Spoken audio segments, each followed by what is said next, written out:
KaraokeBooks. Pride and Prejudice. Written by Jane Austen. Audiobook. Chapter 17. Elizabeth related to Jane, the next day, what had passed between Mr. Wickham and herself.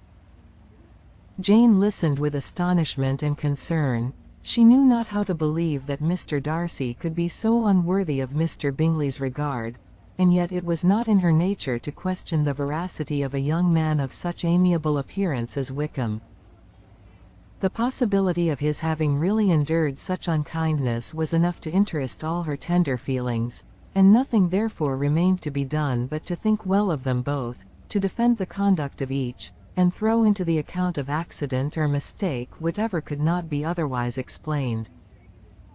"They have both," said she, "been deceived, I dare say, in some way or other, of which we can form no idea.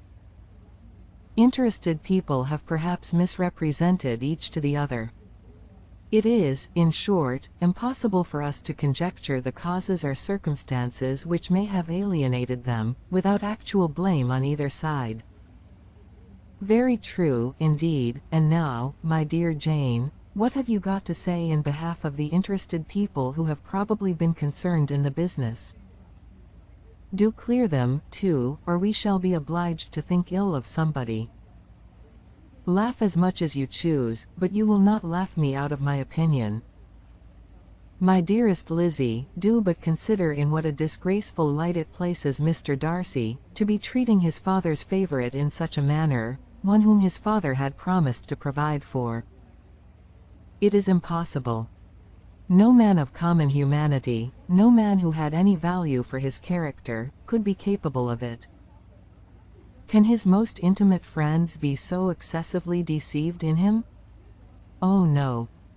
I can much more easily believe Mr. Bingley's being imposed on than that Mr. Wickham should invent such a history of himself as he gave me last night, names, facts, everything mentioned without ceremony. If it be not so, let Mr. Darcy contradict it. Besides, there was truth in his looks. It is difficult, indeed, it is distressing. One does not know what to think. I beg your pardon, one knows exactly what to think. But Jane could think with certainty on only one point, that Mr. Bingley, if he had been imposed on, would have much to suffer when the affair became public. The two young ladies were summoned from the shrubbery, where this conversation passed, by the arrival of some of the very persons of whom they had been speaking. Mr. Bingley and his sisters came to give their personal invitation for the long-expected ball at Netherfield, which was fixed for the following Tuesday. The two ladies were delighted to see their dear friend again, called it an age since they had met, and repeatedly asked what she had been doing with herself since their separation. To the rest of the family they paid little attention, avoiding Mrs. Bennet as much as possible, saying not much to Elizabeth, and nothing at all to the others. They were soon gone again, rising from their seats with an activity which took their brother by surprise, and hurrying off as if eager to escape from Mrs. Bennet's civilities. The prospect of the Netherfield ball was extremely agreeable to every female of the family. Mrs. Bennet chose to consider it as given in compliment to her eldest daughter, and was particularly flattered by receiving the invitation from Mr. Bingley himself, instead of a ceremonious card. Jane pictured to herself a happy evening in the society of her two friends, and the attentions of their brother, and Elizabeth thought with pleasure of dancing a great deal with Mr. Wickham, and of seeing a confirmation of everything in Mr. Darcy's look and behaviour.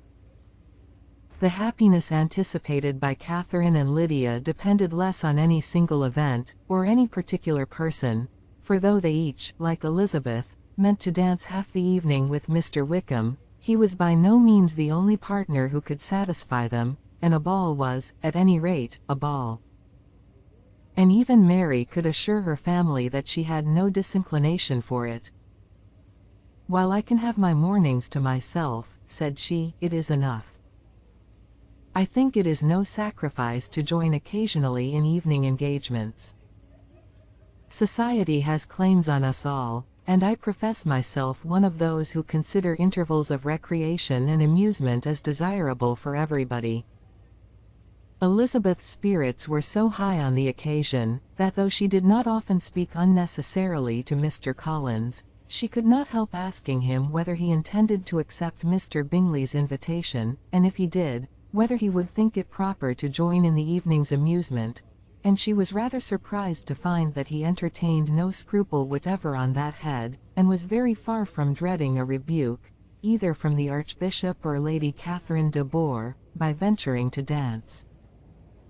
"I am by no means of opinion, I assure you," said he, "that a ball of this kind, given by a young man of character, to respectable people, can have any evil tendency, and I am so far from objecting to dancing myself, that I shall hope to be honored with the hands of all my fair cousins in the course of the evening, and I take this opportunity of soliciting yours, Miss Elizabeth, for the 2 first dances especially, a preference which I trust my cousin Jane will attribute to the right cause, and not to any disrespect for her."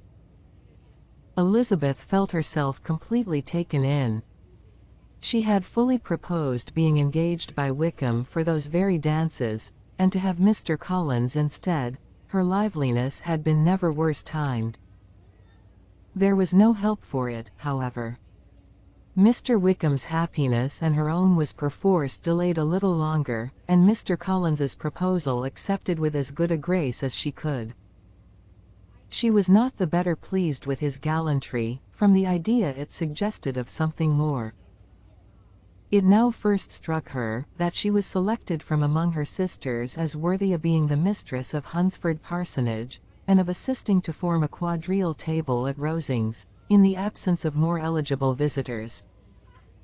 The idea soon reached to conviction, as she observed his increasing civilities towards herself, and heard his frequent attempt at a compliment on her wit and vivacity, and though more astonished than gratified herself by this effect of her charms, it was not long before her mother gave her to understand that the probability of their marriage was exceedingly agreeable to her. Elizabeth, however, did not choose to take the hint, being well aware that a serious dispute must be the consequence of any reply. Mr. Collins might never make the offer, and, till he did, it was useless to quarrel about him.